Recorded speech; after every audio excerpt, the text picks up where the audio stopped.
கதையும் கூட படியில் முடிஞ்ச காவியந்தான்.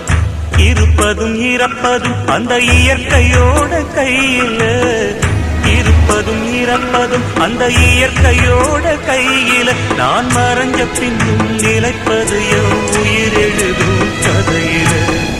சந்திரனே சூரியனே நட்சத்திர நாயகனே, சந்திரனே சூரியனே